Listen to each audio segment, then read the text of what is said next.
point of this resignation is it's a principle. It's the issue of defence spending. So it's nothing to do with the leadership challenges. It's nothing per se to do with Keir Starmer. In fact, John Healey has expressed his full support for the Labour government. What this is a clear red flag. We've got a problem here in that we're not committing to spending enough money on defence. And I think Healey is very angry that the Prime Minister would not stand up to the Treasury, support him to increase the amount of spending that he wanted for defence, that he believed had been committed for defence. I mean, to lose one cabinet minister is unfortunate, but for the Prime Minister to lose 6 in a month looks like carelessness. I think he's lost 19 since the election. I mean, has Starmer lost control of the government?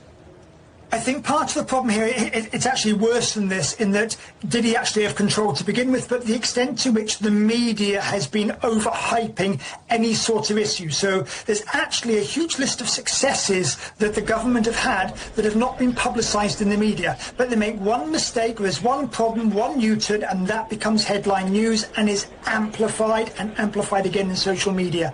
So his problem is he can't get hold of the narrative, he can't get hold of the story, and I don't think any politician really can these days, because social media and the media more broadly just can whip all sorts of things out from all sorts of unexpected areas. Healey's comments on inadequate defence spending will presumably be welcome news for NATO's adversaries and Britain's adversaries all around the world. Absolutely the case. I mean, what is interesting is that the amount of increase in spending is over £13.5 billion, but it's still falling well short of getting as a percentage of GDP, up to 3% and even 3.5% by 2035. And Healey's argument was that they're moving too slowly to get that. So his hope was that they would get spending up to about 3% of GDP by 2030. The Treasury is talking about 2.68% by 2030. So Healey is worried that if they don't make the 2030, they've got no chance whatsoever of making 2035, hence his resignation.